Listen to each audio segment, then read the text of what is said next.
My dear PGTRP candidates, good evening to all of you. This is an attempt by me to give the comprehensive full view of all the 10 units of PGTRB education. So இது உங்களுக்கு மிகுந்த பயனளிக்கும். கடைசி நிமிடத்தில் இருக்கின்றீர்கள். ஆகவே இது ஒரு மணி நேரத்துக்கு கொடுத்தா அந்த முக்கியமான கருத்துக்கள் எல்லாம் மனதிலே பதியும் என்று நான் நம்புகிறேன். ஏற்கனவே நிறைய படித்திருக்கிறீர்கள். இது ஒரு ரிவிஷனாக நீங்கள் எடுத்துக்கொள்ள வேண்டும் என்று உங்களை அன்போடு கேட்டுக்கொள்கிறேன். மிக விரைவாக இதில் இருக்கக்கூடிய முக்கியமான பகுதிகளை எல்லாம் மனதிலே அசை போட்டு பார்ப்போம். முக்கியமான கேள்விகளை கூட அசை போட்டு பார்ப்போம். Perspectives of Education Unit 1. Education aims at the holistic development of an individual and society. கல்வி என்பது ஒருவருடைய முழுமையான வளர்ச்சியையும் சமூகத்தின் முன்னேற்றத்தையும் நோக்கமாக கொண்டிருக்கிறது. What are the types of education? Formal education. It is given in schools and colleges with a fixed syllabus and examinations. ஒரு பொது கல்வியாக அல்லது அரசு சார் கல்வியாகவும் நாம் இதை எடுத்துக்கொள்ளலாம். பள்ளி கல்லூரிகளிலே பாடத்திட்டத்துடன் நடைபெறக்கூடிய கல்வி இந்த formal education.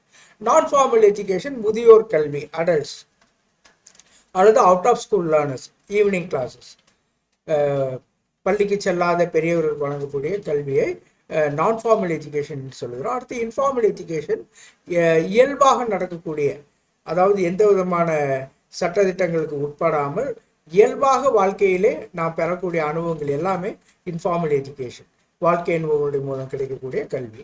Major government schemes என்ன தரப்பட்டிருக்கிறது?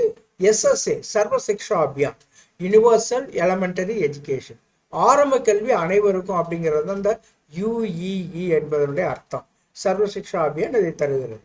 அடுத்து RMSA என்ற ஒரு அமைப்பு, Rashtriya Madhyamik Shiksha Abhiyan, secondary education for all. 9வது 10ஆம் வகுப்பெல்லாம் இருக்கிறார்களே, அதாவது ஒரு குறைபாடு இருந்தது. எலிமெண்ட்ரி ஸ்கூலை பற்றி கமிஷன் இருக்கிறது, காலேஜை பற்றி இருக்கிறது, ஹையர் செகண்டரியை கூட பற்றி பேசுகிறார்கள். செகண்டரி எஜுகேஷனை பற்றி அதை பற்றிய கவலைப்படவில்லை என்ற ஒரு குற்ற உணர்வின் காரணமாக ஏற்பட்டது இந்த RMSA. ஆகவே 9ஆம் 10ஆம் வகுப்பு மாணவர்களுக்கு டெக்ஸ்ட் புக்கில் இருந்து இன்ஃப்ராஸ்ட்ரக்சர் ஃபெசிலிட்டியிலிருந்து எல்லாம் தரப்பட வேண்டும். இவர்களை உருவாக்கினால்தான் அவர்கள் 11, 12 அல்லது மேல் வகுப்புகளுக்கு, உயர் வகுப்புகளுக்கு செல்கின்ற பொழுது அல்லது கல்லூரிகளுக்கு செல்கின்ற பயனளிக்கும் என்ற அளவிலே தான் இதை ஏற்படுத்தினார்கள். RMSA ஒரு முக்கியமான கருத்து. அது மேல்நிலை கல்வி அனைவருக்கும் என்று சொல்லக்கூடிய ஒரு அமைப்பு. அடுத்து RUSA, ராஷ்டிரிய உச்சாகர் சிக்ஷா அபியான், இம்ப்ரூவிங் ஹையர் எஜுகேஷன், நிதியெல்லாம் கொடுத்தல். RUSA, RUSA என்பது உயர்கல்வியை மேம்படுத்துதல், நிதி கூட அதற்கு தருவதற்கு அந்த அமைப்பு உதவி செய்யும். அடுத்து Samagra Shiksha, integrating school education for pre primary to 12th. அதாவது சமக்ரா கல்வி என்பது முன்பள்ளியிலிருந்து 12ஆம் வகுப்பு வரை ஒருங்கிணைந்த கல்வி. இதற்கு முன்பு பல பகுதியாக இருந்தது. பிரைமரி என்று சொன்னார்கள், செகண்டரி என்று சொன்னார்கள், ஹையர் செகண்டரி என்று சொன்னார்கள். இப்போது அப்படி இல்லை. சமக்ரா சிக்ஷா என்பது எல்லாவற்றையும் உள்ளடக்கியது. முன்பள்ளியிலிருந்து 12ஆம் வகுப்பு வரை ஒருங்கிணைந்த கல்வி, அதைத்தான் இந்த அமைப்பு சொல்லுகிறது, சமக்ரா சிக்ஷா. முக்கியமான சில ஆக்ட்ஸ் அண்ட் இஷ்யூஸ் என்ன என்று பார்த்தா, RTA act 2009, education is a fundamental right for education, 6 to 14 வயது வரைக்கும். கல்வி உரிமை சட்டம், 6 to 14 வயது குழந்தைகளுக்கு கல்வி அடிப்படை உரிமை என்று இந்த சட்டம் சொல்லுகிறது. அடுத்து ட்ராப் அவுட்ஸ் அண்ட் ஸ்டாக்னேஷன், அதாவது பள்ளியை விட்டு நீங்குதலும் ஒரே வகுப்பில் தங்கிவிடுவதும் அபாயம்தான். அதுக்கு என்ன செய்ய வேண்டும்னா, need for motivation and inclusive methods, அனைவரையும் உள்ளடக்கிய ஒரு கல்வி, உந்துதல் அவர்களுக்கு ஏற்படுத்த வேண்டும் அப்படிங்கிறது இந்த பிரச்சனையை தீர்க்கும் என்று சொல்லப்படுகிறது. ட்ராப் அவுட்ஸ் அண்ட் ஸ்டாக்னேஷன், ஊக்கமும் ஒருங்கிணைந்த கல்வி அவசியம் என்று. அடுத்து சோஷியல் ஈக்குவாலிட்டி, சமூக சமத்துவம், education for tribal, SC, ST, marginalised groups, பழங்குடி, ஒதுக்கப்பட்ட பின்தங்கிய குழுக்கள் ஆகியோருக்கு கல்வியை கொடுத்தல், கல்வி சமத்துவத்தை பற்றி பேசுகிறது இந்த சோஷியல் ஈக்குவாலிட்டி. இன்க்ளூசிவ் எஜுகேஷன் அதை பற்றியது, all learners together in one system, தனித்தனியாக, அதாவது மென்டலி ரிட்டார்டர், ஒரு குறிப்பிட்ட பெர்சன்டேஜ் இருப்பவர்கள் அல்லது உடல் அளவிலே ஒரு குறிப்பிட்ட பெர்சன்டேஜ் பிரச்சனை உள்ளவர்கள் கூட எல்லாம் இணைந்து படிக்க வேண்டும் என்று சொல்லக்கூடியது இன்க்ளூசிவ் எஜுகேஷன். அனைத்து மாணவர்களும் ஒரே அமைப்பில் கற்கக்கூடிய கல்வி, இன்க்ளூசிவ் உள்ளடக்க கல்வி என்று இதை சொல்லுவது. அடுத்து என்னென்ன கேள்வி கேட்கலாம்? What is the aim of SSA? To achieve universal elementary education, அனைவருக்கும் ஆரம்ப கல்வியை வழங்குதல். What does RTE act 2009 guarantee? அதாவது எதை உறுதி செய்கிறது இந்த கல்வி உரிமை சட்டம் 2009? 6 முதல் 14 வயது குழந்தைகளுக்கு இலவச மற்றும் கட்டாய கல்வியை உறுதி செய்கிறது.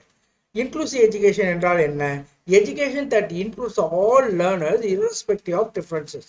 ஒருங்கிணைந்த கல்வி என்பது வேறுபாடுகளை பொருட்படுத்தாமல் அனைத்து மாணவர்களும் சேர்ந்து கற்கக்கூடிய கல்வி.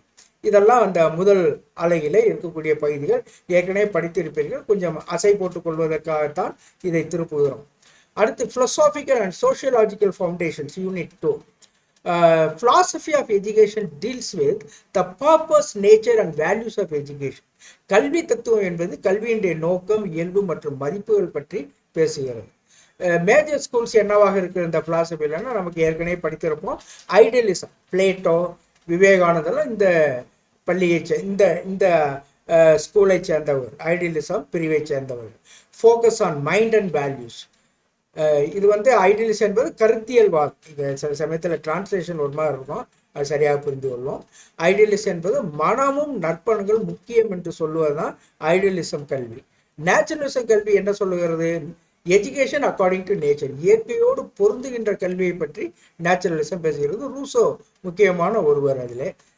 அடுத்து ரியலிசம், அது அரிஸ்டாட்டில் கொண்டு வந்த ஒரு தத்துவம். Based on reality and facts, உண்மைகள் அனுபவங்கள் அடிப்படையாக பேசப்படுவது அந்த ரியலிசம் என்று சொல்லக்கூடிய இந்த நிஜவாதம், ரியலிசம் அல்லது யதார்த்தவாதம் அல்லது நிஜவாதம் என்று சொல்வார்கள்.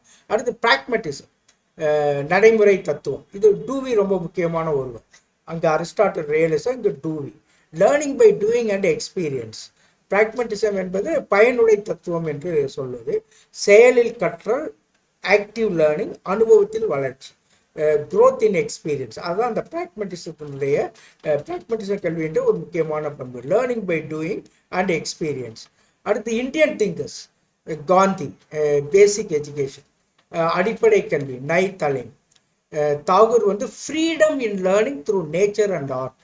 தாகூர் எதை பற்றி சொன்னார் என்று சொன்னால் இயற்கை கலை மூலம் சுதந்திர கற்றலை பற்றி அவர் பேசுகிறார். விவேகானந்தர் என்ன செய்கிறார்? Man making education for character building. விவேகானந்தர் மனித உருவாக்க கல்வியை தூக்கி பிடிக்கின்றார். அடுத்து சோஷியாலஜி அண்ட் எஜுகேஷன் அந்த அழகில் இருக்கிறது. அதனால் என்ன அர்த்தம்? சோஷியலைசேஷன் என்பது லேர்னிங் சோஷியல் பிஹேவியர், சமூக நடத்தை கற்றல் தான் அந்த சமூகப்படுத்துதல் என்று சொல்வது. சமூகப்படுத்துதல், சோஷியலைசேஷன் என்று சொன்னால் சமூக நடத்தை கற்றல், எவ்வாறு சமூகத்தோடு இணைந்து செல்வது என்பதை கற்றுக்கொள்வது தான் அந்த சோஷியலைசேஷன். சோஷியல் மொபிலிட்டி என்பது மூவ்மெண்ட் பிட்வீன் சோஷியல் கிளாஸஸ், சமூக நகர்வு, சமூக தரங்களுக்கிடையே நகர்தல். ஸோ அது சோஷியல் மொபிலிட்டி என்ற மூவ்மெண்ட் பிட்வீன் சோஷியல் கிளாஸஸ். ஒரு ஏழை ஒருவர் பணக்காரராக மாறலாம், அப்போ அவருடைய லைஃப் ஸ்டைலே மாறுது. இது சமூக தரத்தை அவர் அடைகிறார், அதான் சமூக நகர்வு என்று சொல்லுவோம். அடுத்து பவுலோ ஃப்ரையர், ரொம்ப முக்கியமான ஒருவர். Education as a tool for liberation. இந்த பவுலோ ஃப்ரையர் இவர் எதை தூக்கி பிடிக்கிறார் என்று சொன்னால் லிபரேஷன். எஜுகேஷன் கல்வி விடுதலையுடைய கருவியாக இவர் பார்க்கின்றார். அந்த கிரிட்டிசிசம், கிரிட்டிக்கலாக பார்ப்பது, அதாவது விமர்சன கண்ணோட்டத்தோடு கல்வியை பார்க்க வேண்டும், அதை சொல்லிக் கொடுக்க வேண்டும் என்றெல்லாம் பவுலோ ஃப்ரையர் சொல்லுவார்.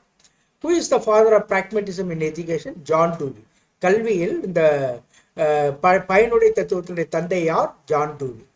What is Gandhiji's basic education called? அது நைத்தலிம், அது வார்தா ஸ்கீம் என்று அழைக்கப்படுகிறது. Who said education is the manifestation of perfection already in man? இந்த ரொம்ப முக்கியமான ஒரு டெஃபினிஷன். இது சுவாமி விவேகானந்தா சொல்லுகிறார். மனிதனின் உள்ள சிறப்பை வெளிப்படுத்துவதே கல்வி என்று யார் சொன்னது? சுவாமி விவேகானந்தா. அடுத்து மூன்றாவது பகுதி, முக்கியமான பகுதியில் நான் இங்கே பார்க்கிறோம். History and culture of Tamil Nadu, unit 3.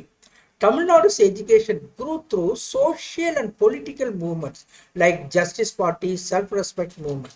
அதாவது நீதி கட்சி, சுயமரியாதை இயக்கம் போன்ற சமூக இயக்கங்கள் மூலம் கல்வி வளர்ச்சி பெற்றது தமிழ்நாட்டில். ரொம்ப முக்கியமான ஒரு கருத்து. இதை பற்றிய கேள்வியெல்லாம் வர வாய்ப்பு இருக்கிறது.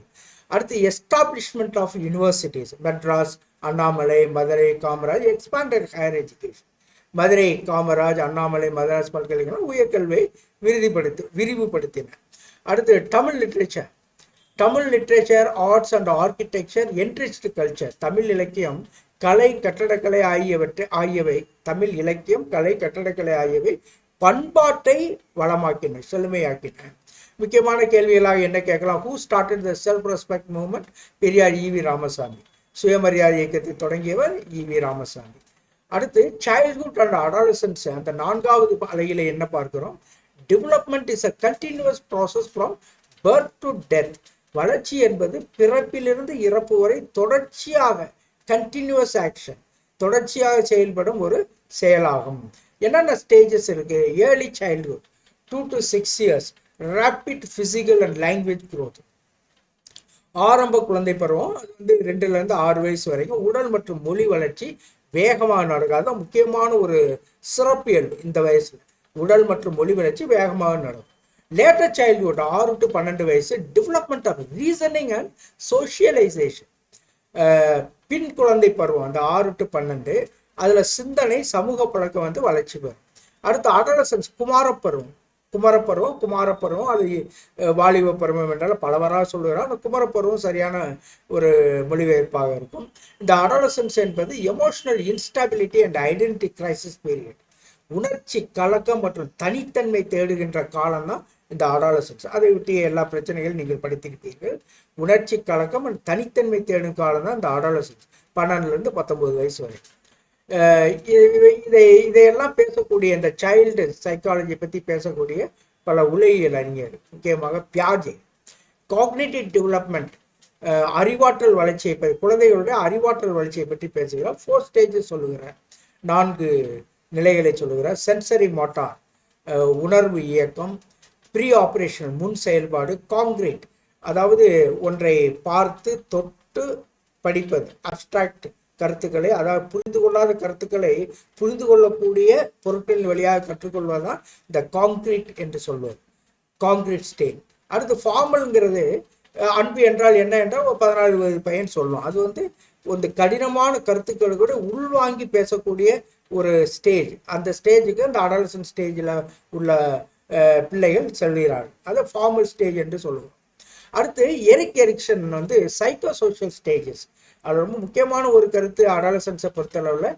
ட்ரஸ்ட் வர்சஸ் மிஸ்ட்ரஸ்ட், இது மாதிரி நிறையா அந்த சோஷியல் ஸ்டேஜஸ் சொல்லுவார். ஐடென்டிட்டி வர்சஸ் ரோல் கன்ஃபியூஷன் அப்படின்னா எரிக்சன் 8 நிலைகளை சொல்லுவார். நீங்கள் படித்திருப்பீர்கள், திரும்ப பார்த்து கொள்ளலாம். அதில் முக்கியமாக நம்ம பார்க்குறது வந்து அடாலசன்ஸுக்கு இருக்கக்கூடிய ஒரு விஷயம் ரோல் கன்ஃபியூஷன், அதாவது ஐடென்டிட்டி வர்சஸ் ரோல் கன்ஃபியூஷன். அது ரொம்ப முக்கியமான ஒரு விஷயமாக பார்க்கப்படும். Especially adolescence. ட்ரஸ்ட்டு மிஸ்ட்ரஸ்ட்டு அதிலிருந்து தொடங்கி ஒவ்வொன்றாக நமக்கு கொடுக்கப்படும். அதில் ஐடென்டிட்டி வர்சஸ் ரோல் கன்ஃபியூஷன் என்பது அடாலசன்ட் ஸ்டூடெண்ட்ஸ், ஏன்னா அதை பற்றி தான் கேள்விகள் கேட்க வாய்ப்பு இருக்கிறது. அடுத்து கோல்பர்க், மாரல் டெவலப்மெண்ட். இவர் வந்து அறநெறி வளர்ச்சியை பற்றி பேசுகிறார்.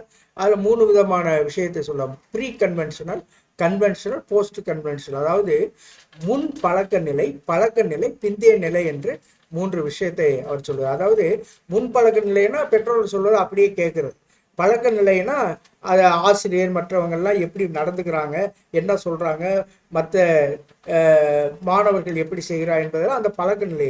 பிந்தைய நிலை என்பது முன்னால் சொன்னதெல்லாம் சரிதானா, அதன்படி நடப்பது நல்லதுதானா என்பதையெல்லாம் சிந்திக்கக்கூடிய ஒரு நிலை பிந்தைய நிலை. கோல்பர்க் வந்து இந்த 3 நிலைகளில் உள்ள அறநெறியை பற்றி பேசுகிறார்.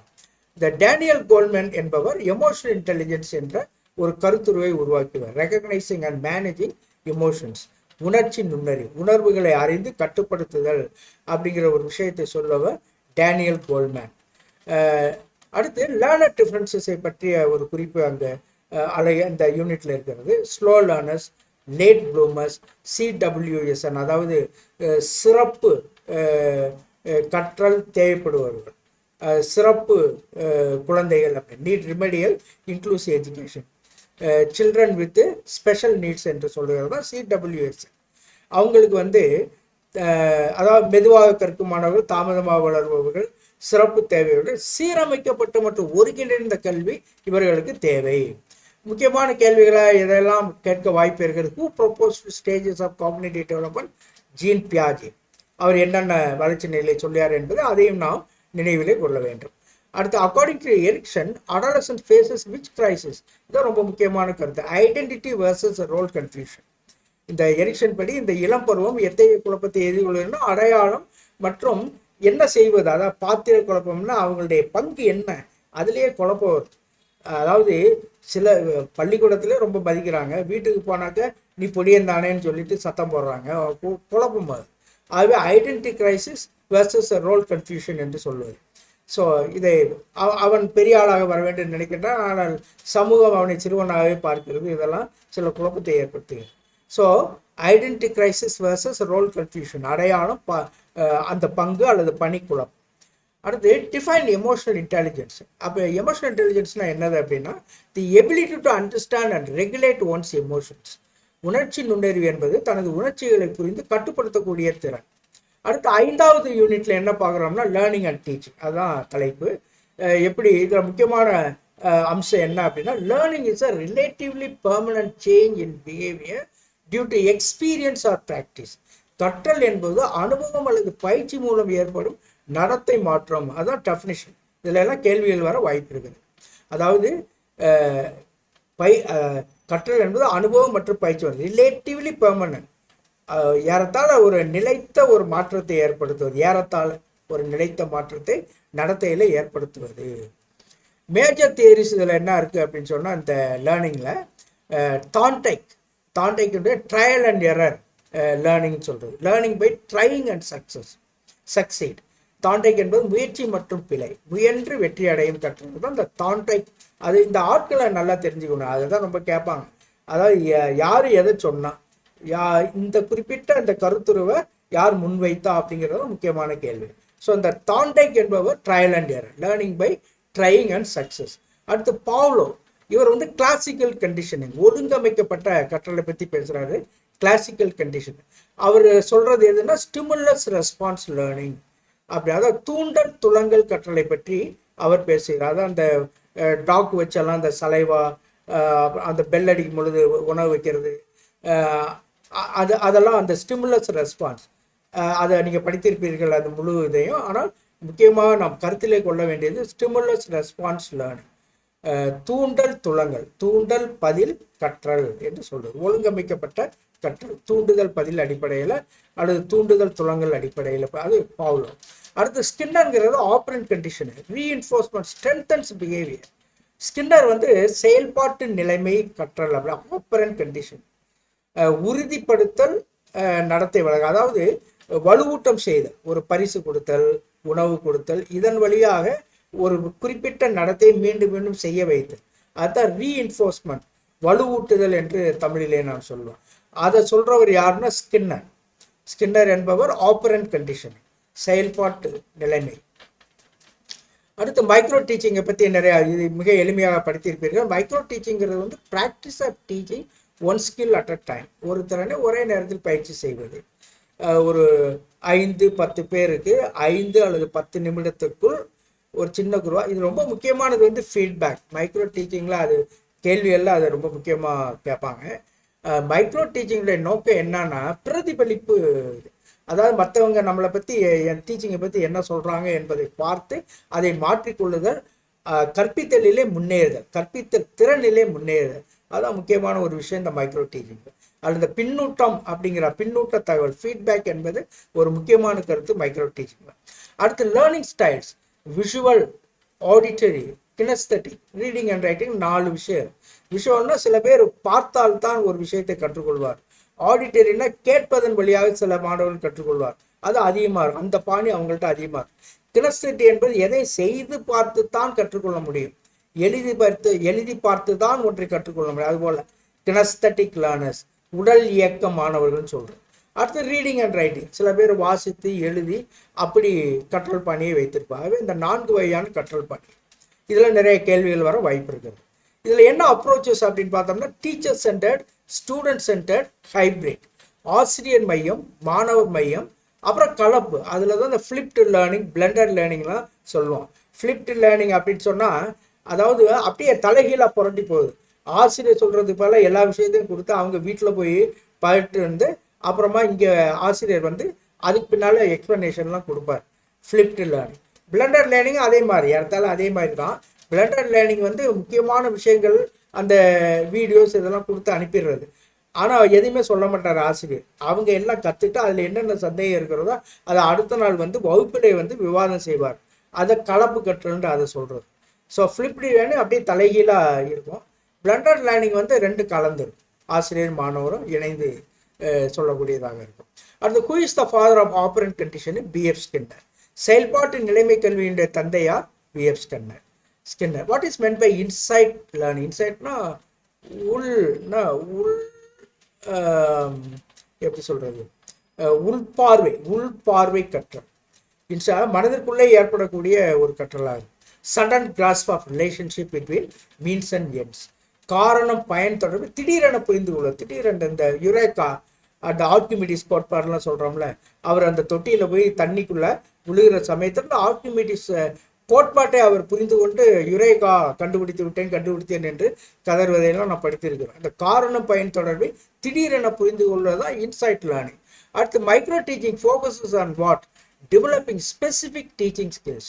மைக்ரோ கற்பித்தல் எதை கவனிக்கிறது? குறிப்பிட்ட கற்பித்தல் திறன்களை. இது வந்து ஆசிரியர்களுக்கானதல்ல, ஆசிரியர் பயிற்சி மாணவர்களுக்காக உள்ளதுதான் இந்த மைக்ரோ டீச்சிங். சரியாக புரிந்து கொள்வோம். இது வந்து ஒரு டெக்னிக்.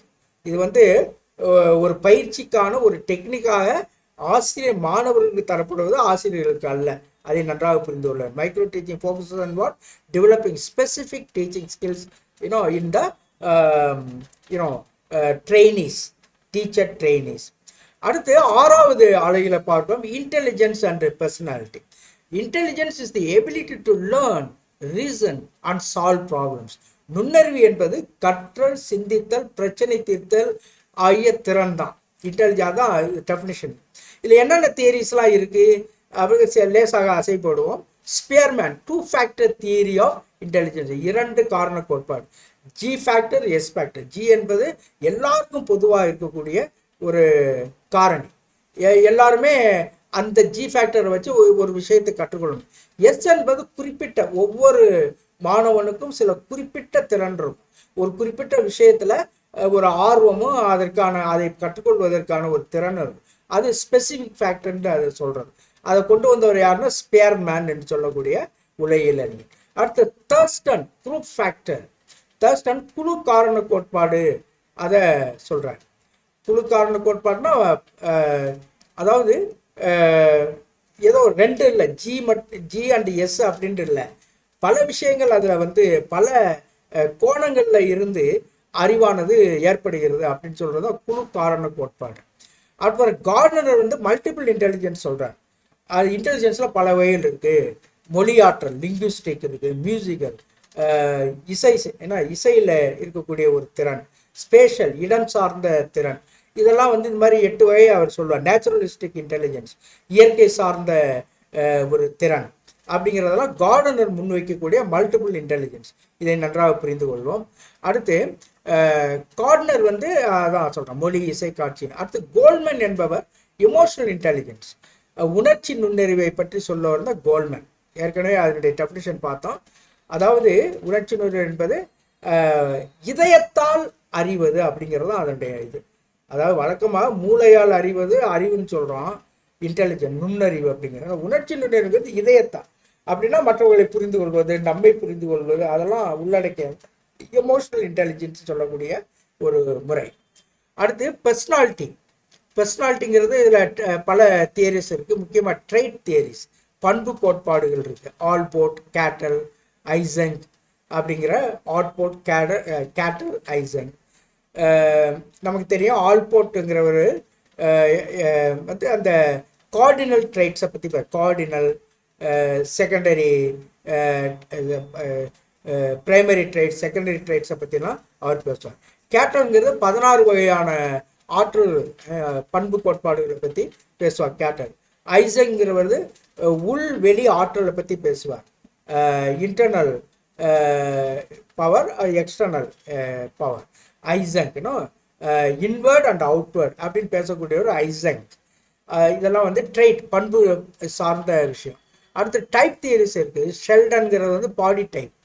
அதான் இது வந்து ரொம்ப சயின்டிஃபிக்காக இல்லை அப்படின்னு சொன்னாலும் கூட அந்த காலத்தில் வந்து அப்படி தான் செய்தாங்க. அதாவது நம்மளுடைய நம்மளுடைய மூடை வச்சு பர்சனாலிட்டி டைப்பை பார்த்தாங்க. நம்மளுடைய உடல் அமைப்பை வச்சு, அதாவது ரொம்ப குண்டா இருந்தா இப்படி இருப்பாங்க, ஒல்லியா இருந்தா இப்படி இருப்பாங்க அப்படின்னு இந்த பாடி டைப்பை வச்சு சொன்னாங்க. இது வந்து ஷெல்டன் அப்படிங்கிறவர் அந்த டைப் தியரியை சொல்றாரு. அடுத்து யுங் அப்படிங்கிறது இன்ட்ராவர்ட் எக்ஸ்ட்ராவர்ட் அப்படிங்கிறத பத்தி அவர் பேசுறாரு. ஜோங்க அதாவது உள்நோக்கிய மாணவர்கள், வெளிநோக்கிய மாணவர்கள், வெளியில நன்றாக பழகக்கூடியவர்கள். அது உள்நோக்கி அப்படின்னா பெரும்பாலும் அமைதியா இருப்பாங்க, ரொம்ப சீரியஸா எதை ஒன்றையும் கவனிப்பார்கள், பார்ப்பார்கள், கற்றுக்கொள்வார்கள். இதெல்லாம் வந்து உள்வெளி மனம் சம்பந்தப்பட்ட இது யுங் என்பவர் அந்த டைப்பை சொல்லுகிறார். அடுத்து மென்டல் ஹெல்த் அப்படிங்கிற ஒரு விஷயம் இருக்கு. நம்ம அளவில் இந்த யூனிட்ல கொடுக்கப்பட்டிருக்கு. அட்ஜஸ்ட்மெண்ட், டிஃபென்ஸ் மெக்கானிசம்ஸ், கவுன்சிலிங், இதெல்லாம் மெயின்டைன் பேலன்ஸ். இதெல்லாம் எதுக்கு உதவுது அப்படின்னு சொன்னா ஒரு பேலன்ஸ், மனநலத்தை உறுதி செய்வதாக அமைகிறது. சீரமைப்பு, தற்காப்பு முறைகள், ஆலோசனை. அடுத்து முக்கியமான கேள்விகளா என்ன இதெல்லாம் கேட்க முடியும்னா, who proposed multiple intelligence theory? Howard Gardner. பல நுண்ணறிவு கோட்பாட்டை உருவாக்கியவர் Howard Gardner. EQ was introduced by Daniel Goleman. What is personality? The total pattern of behavior of an individual. இந்த ஆளுமைத்தன்மை, ஆளுமை என்றால் என்ன? ஒருவருடைய மொத்த நடத்தை முறை, அதான் வந்து பர்சனாலிட்டி என்று. இதெல்லாம் நாம் நிறைய படித்திருக்கோம். அதில் நிறைய தியரிஸும் நாம் அதில் படித்திருக்கிறோம். அடுத்து நான் கொடுக்க போகிறேன். அதாவது ஒவ்வொன்றையும் எடுத்து 15 நிமிடத்திற்கு ஒவ்வொரு யூனிட்டையும் நான் விரைவாக நாளைக்கே கூட நான் கொடுக்க இருக்கிறேன். அது உங்களுக்கு நேரம் இருந்தால் தயவுசெய்து ஒரு முறை பார்த்துக்கொள்ளும். இந்த இது வந்து எல்லாவற்றையும் உள்ளடக்கி முக்கியமான கருத்துக்களை மற்றும் ஞாபகப்படுத்தி கொண்டிருக்கிறேன். அடுத்து எஜுகேஷனல் எவாலுவேஷன். எவாலுவேஷன்னா என்ன? மதிப்பீடு என்பது கற்றலுடைய முன்னேற்றத்தையும் திறனையும் அளவிடக்கூடிய ஒரு செயல். Evaluation measures the progress and effectiveness of learning. அதில் 3 வகை நம்ம சொல்கிறோம். ஃபார்மேட்டிவ் எவாலுவேஷன் அப்படிங்கிற 3 வகையில் சில வகைகள் இருக்குது, அதை பார்க்கணும். Formative, continuous during learning. இப்போ உதாரணமாக குவார்டர்லி எக்ஸாம் வைக்கிறோம் அல்லது மந்த்லி டெஸ்ட் வைக்கிறோம். இது உருவாக்க மதிப்பீடு. கற்றல் நடைபெறும் போது நடைபெறுகிறது. இது ஆசிரியருக்கும் பயனுள்ளதாக இருக்கும், மாணவருக்கும் பயனுள்ளதாக இருக்கும். அதாவது எந்த அளவிற்கு நன்றாக நடத்தியிருக்கிறோம் என்பது ஆசிரியர் தெரிந்து கொள்ளலாம், எந்த அளவிலே தான் நிற்கிறோம் என்று மாணவனும் அவன் புரிந்து கொள்ளலாம். இது கண்டினியூவஸ் டூரிங் லேர்னிங். ஃபார்மேட்டிவ், உருவாக்க மதிப்பீடு, உருவாக்கக்கூடிய அந்த எவாலுவேஷன். அடுத்து சம்மேட்டிங்கிறது வந்து ஒரு ஆண்டு தேர்வெல்லாம் இதில் வரக்கூடியது. At the end of learning, இறுதி மதிப்பீடு, பாடம் முடிந்த பின் நடக்கக்கூடியது சம்மேட்டிவ் எவாலுவேஷன், இறுதி மதிப்பீடு. நாம் ரெஃபரன்ஸ்டு ரொம்ப முக்கியமான, இந்த 2 விஷயம் இதில் ரொம்ப முக்கியமானது. நாம் ரெஃபரன்ஸ்டு எவாலுவேஷன், இன்னொன்று வந்து கிரைட்டீரியன் ரெஃபரன்ஸ். 2க்குள்ள வித்தியாசத்தை நன்றாக நாம் புரிந்து கொள்ள வேண்டும். அதாவது நாம் ரெஃபரன்ஸ் என்று சொல்லுகின்ற பொழுது பிறருடன் ஒப்பிடக்கூடிய ஒரு எவாலுவேஷன், கம்பேர்டு வித் பியர்ஸ், சக தோழர்களோடு ஒப்பிட்டு ஒருவனை எவாலுவேட் பண்ணுவது, ஒரு மாணவனை எவாலுவேட் பண்ணுவது நாம் ரெஃபரன்ஸ்டு எவாலுவேஷன். அதுக்கு இன்னொன்று இருக்கிறது criterion referenced evaluation. It is measured against objective. ரொம்ப முக்கியமான கருத்து, நோக்கு அடிப்படையிலானது தான் அந்த கிரைட்டீரியன் ரெஃபரன்ஸ்டு எவாலுவேஷன். இலக்குகளை அடிப்படையாக கொண்டது. அதாவது எந்த அளவிற்கு வந்து ஒரு கணிதம் இருக்கிறது, அந்த கணிதத்தினுடைய நோக்கத்தை இந்த மாணவன் நிறைவேற்றிருக்கிறான் என்று அந்த இலக்கை நோக்கி நாம் எவாலுவேட் பண்ணுகின்ற பொழுது அது கிரைட்டீரியன் ரெஃபரன்ஸ்டு எவாலுவேஷனாக இருக்கிறது. அடுத்து இதில் இருக்கக்கூடிய எதை கொண்டு நாம் இந்த எவாலுவேட் பண்ணுறோம், என்ன டூல்ஸ் இருக்குது, கருவிகள். ஆப்சர்வேஷன், பார்வை, அதாவது கவனித்தல் மூலமாக எவாலுவேட் பண்ணுகிறோம். இன்டர்வியூ, நேர்காணல் வழியாக. ரூப்ரிக்ஸ், விதிமுறைகளை கொடுத்து விதிமுறைகளின்படி நடக்க சொல்லி அதில் நாம் ஒரு மாணவனுக்கு மதிப்பீடு செய்கிறோம். அடுத்து ரேட்டிங் ஸ்கேல்ஸ், மதிப்பீட்டு அளவுகள் இருக்குது. அதாவது 1லேருந்து 7 வரைக்கும் கொடுத்து அவன் எந்த இடத்துல நிற்கிறான் அப்படிங்கிற மாதிரி சொல்கிறது ரேட்டிங் ஸ்கேல்ஸ். போர்ட்ஃபோலியோ, தொகுப்புகள். இந்த பிஎட் கல்லூரி மாணவர்கள்லாம் அது செய்கிறாரு. போர்ட்ஃபோலியோ, தொகுப்புகள். இப்பொழுதெல்லாம் அது ஒரு ரெக்கார்டாக இருக்கிறது. அதாவது என்னென்னலாம் செய்தார்கள், அதை பற்றி அவர்களுடைய மதிப்பீடு என்ன என்பதை அவர்களே எழுத வேண்டும். அவர்களை பற்றிய மதிப்பீட்டை அவர்களே என்ன செய்தார்கள், என்ன செயல்பாடு, அதில் என்னென்ன விஷயமெல்லாம் இருந்தது, இவர்கள் அதை எப்படி பார்த்தார்கள், கடைசியில் அதனுடைய அவுட்கம் என்ன என்பதை பற்றியெல்லாம் அந்த தொகுப்பாக சொல்வது அந்த போர்ட்ஃபோலியோ என்று சொல்வது முக்கியமான ஒரு கருத்து. இப்பொழுது பிஎட் கல்லூரிகளில் அது ஒரு ரெக்கார்டாக இருக்கிறது. அடுத்து, what is the difference between measurement and evaluation? Measurement is quantitative, evaluation includes quality. ரொம்ப முக்கியமான விஷயம். மெஷர்மெண்ட் என்பது குவான்டிட்டேட்டிவ், அதாவது எண்ணிக்கை சார்ந்தது தான் quantitative. Evaluation more then that, quality. இப்போ உதாரணமாக 60 மதிப்பெண் என்று சொன்னால் அது குவான்டிடேட்டிவ். இந்த 60 மதிப்பெண் என்பது செகண்ட் கிளாஸ் என்று சொன்னால் அது குவாலிட்டி. எவாலுவேஷன் இன்க்ளூட்ஸ் குவாலிட்டி என்று சொன்னால் அதுதான் அர்த்தம். Who proposed continuous comprehensive evaluation? NCERT, இந்தியாவில் இருக்கிற நம்ம national council of education and research and training. தொடர்ச்சியான மற்றும் முழுமையான மதிப்பீட்டை அறிமுகப்படுத்தியவர் NCERT. அடுத்து 8வது யூனிட்டுக்கு போகிறோம். Management and administration. Management means achieving educational goals effectively. மேலாண்மை என்பது கல்வி இலக்குகளை திறம்பட அடைவது. நம்ம பேசுறது எஜுகேஷன் மேனேஜ்மெண்ட். அதை வந்து கம்பெனிகளுக்கு நம்ம சொல்லலாம் மேனேஜ்மெண்ட், ஆனால் நம்ம பேசுறது எஜுகேஷன் மேனேஜ்மெண்ட். ஆகவே கல்வி இலக்குகளை திறம்பட அடைவதா கல்வி மேலாண்மை. இதில் என்னென்ன லெவல்ஸ் இருக்கு? சென்ட்ரல், ஸ்டேட், லோக்கல் மேனேஜ்மெண்ட், மத்திய, மாநில, உள்ளூர் மேலாண்மை என்று இருக்கிறது. என்னென்ன ஃபங்க்ஷன்ஸ் இருக்கு இதனுடைய செயல்பாடு, மேனேஜ்மெண்ட்டுடைய செயல்பாடுகள். போஸ்ட் கார்ப் என்று, இது ரொம்ப முக்கியமான ஒரு கருத்து, அடிக்கடி கேட்கக்கூடிய ஒரு கேள்விகள். இது உள்ளுக்குள்ளேயே கூட போய் கேட்பாங்க. ஆனால் நான் மேலோட்டமாக அதை சொல்லிடுறேன், ஏன்னா ஏற்கனவே நீங்கள் படித்திருப்பீர்கள் என்ற ஒரு கருத்திலே அதை நான் சொல்லிக் கொண்டிருக்கிறேன். POSDCORB planning, organising, staffing, directing, coordinating, reporting and budgeting. அதாவது திட்டமிடல், அமைத்தல், பணி அமர்த்துதல், அதாவது ஊழியர்களை, ஆசிரியர்களை எல்லாம் அமர்த்துதல், வழி நடத்துதல், டைரக்டிங், அதாவது அட்மினிஸ்ட்ரேட்டிவ் ஃபங்க்ஷன், வழி நடத்துதல், ஒருங்கிணைப்பு, கோஆர்டினேட்டிங், ரிப்போர்ட்டிங், எல்லாம் என்ன நடந்தாலும் அதையெல்லாம் ரிப்போர்ட் செய்து வைத்து கொள்ள வேண்டும் எதிர்கால பணிகளுக்காக, எதிர்கால சிறப்புக்காக. பட்ஜெட்டிங், அதுவும் ரொம்ப முக்கியம். பட்ஜெட்டிங் என்பது நிதிநிலையை சரியாக பராமரித்தல், பட்ஜெட்டிங். இது எல்லாமே functions of management. POSDCORB என்று சொல்வார். பி என்பது பிளான், ஓ என்பது ஆர்கனைசிங், எஸ் என்பது ஸ்டாஃபிங், டி என்பது டைரக்டிங், சிஓ 2 இணைந்து கோஆர்டினேட்டிங், ஆர் என்பது ரிப்போர்ட்டிங், பி என்பது பட்ஜெட்டிங். இதில் சில முக்கியமான கான்செப்ட்ஸ் இந்த மேனேஜ்மெண்ட்டில் இருக்குது. அது என்னன்னா TQM, டோட்டல் குவாலிட்டி மேனேஜ்மெண்ட், அதாவது கண்டினியூஸ் இம்ப்ரூவ்மெண்ட், மொத்த தர மேலாண்மை. இன்று எல்லா பள்ளிகளிலும், எல்லா கல்லூரிகளிலும், முக்கியமாக இந்த நியூ எஜுகேஷன் பாலிசி 2020 அதிகமாக வலியுறுத்தக்கூடிய இந்த டோட்டல் குவாலிட்டி மேனேஜ்மெண்ட். ஸோ மொத்த தர மேலாண்மை, தொடர்ச்சியான மேம்பாடு என்பதை பற்றி இது சொல்கிறது. TQM, total quality management. அதாவது நிர்வாகம் தொடங்கி, ஆசிரியர்கள் தொடங்கி, மாணவர்கள், பணியாட்கள், அப்படி எல்லாருமே ஒரு முறைப்படி எல்லாம் சென்று ஒரு கண்டினியூஸ் இம்ப்ரூவ்மெண்ட்டை அடைவதுதான் அந்த டோட்டல் குவாலிட்டி மேனேஜ்மெண்ட். அடுத்து லீடர்ஷிப் ஸ்டைல்ஸ்.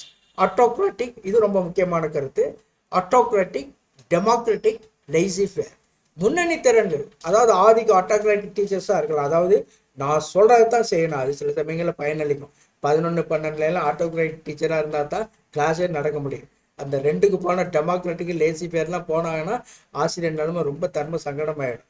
ஆட்டோக்ராட்டிக்காக ஓரளவுக்கு இந்த +1 +2க்குலாம் இருக்கணும். ஏன்னா அவன் குழம்பி போய் இருக்கிற நேரத்தில் அப்பா தெளிவாக இப்படி போ அப்படின்னு சொல்கிற மாதிரி கொஞ்சம் ஆட்டோக்ராட்டிக்காக ஆசிரியர்கள் இருப்பார்கள். அது நல்லதும் கூட.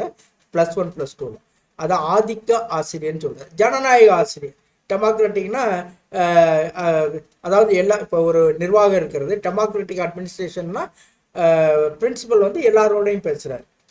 ஹெட்மாஸ்டர் எல்லாரோடையும் கலந்து பேசி, அல்லது சீனியர் டீச்சர்ஸை கலந்து பேசி எந்த ஒரு முடிவு எடுக்கிறாரு. Democratic leadership. லைசி ஃபேர்னா அவங்கவுங்களுக்கு பொறுப்பை ஒப்படைச்சிடுறது, சுதந்திரம் கொடுத்துடுறது. அப்புறம் அது அவங்க நல்லா நடத்துவாங்கன்னு ஒரு நம்பிக்கையோடு கொடுத்தது லேசி ஃபேர். இதெல்லாம் நல்லது இருக்குது, கெட்டது இருக்குது. சில சமயங்களில் ஒரு கன்ஃபியூஷனை ஏற்பட்டுரும். கொஞ்சம் ஓரளவுக்காவது அட்மினிஸ்ட்ரேட்டர் லேசி ஃபேராக சுதந்திரம் கொடுத்தாலும் கண்காணிக்க வேண்டிய ஒரு அவசியம் இந்த லேசி ஃபேர்ன்னு சொல்லக்கூடிய லீடர்ஷிப் ஸ்டைலில் இருக்குது. ஆனால் சுதந்திரம் தரப்படும், ரொம்ப கண்டுக்க மாட்டேன். ரொம்ப சின்ன சின்ன விஷயத்துல எல்லாம் ஈடுபட்டு கேள்வியெல்லாம் கேட்டுக்கிட்டு இருக்க மாட்டார் இந்த லீடர், லேசி ஃபேர். அடுத்து முக்கியமான கேள்விகளை என்ன சொல்லலாம்? What is TQM aims at? Continuous improvement in quality of education. மொத்த தர மேலாண்மையுடைய நோக்கம் என்ன? கல்வி தரத்தை தொடர்ந்து மேம்படுத்துவது. அடுத்து 9வது அலகுல என்ன பார்க்கலாம்? Curriculum design and development. Curriculum means all planned learning experience. அருமையான ஒரு டெஃபினிஷன் இது. பாடத்திட்டம் நம்ம சொல்ல முடியாது. இது வந்து கலைத்திட்டம். கரிக்குலம் என்பது கலைத்திட்டம். பாடத்திட்டங்கிறது வந்து ஒரு குறிப்பிட்ட பாடத்தினுடைய அந்த என்ன இருக்கு, அதனுடைய கான்டென்ட் என்ன அப்படின்னு சொல்றது பாடத்திட்டம். கரிக்குலம்ங்கிறது எல்லாத்தையும் உள்ளடக்குது. பாடத்திட்டம், கிரவுண்டில் என்ன நடக்கணும், லேபில் என்ன நடக்கணும், எக்ஸ்டர்னல் அவுட்டோர் ஆக்டிவிட்டிஸ் என்ன இருக்கணும், இப்படி எல்லாத்தையும் பிளான் பண்ணுறது தான் வந்து curriculum. So curriculum means all planned learning experiences. அது வந்து அது கோர், மைய, மறைந்த, வெற்று மற்றும் திறன் அடிப்படையிலான பாடத்திட்டமாக ஏற்கனவே படித்திருப்பது. கோர் திட்டம் அப்படின்னா இந்த 10ஆம் கிளாஸ் வரைக்கும் எல்லாரும் எல்லா பாடமும் படிக்கணும், அப்படித்தானே?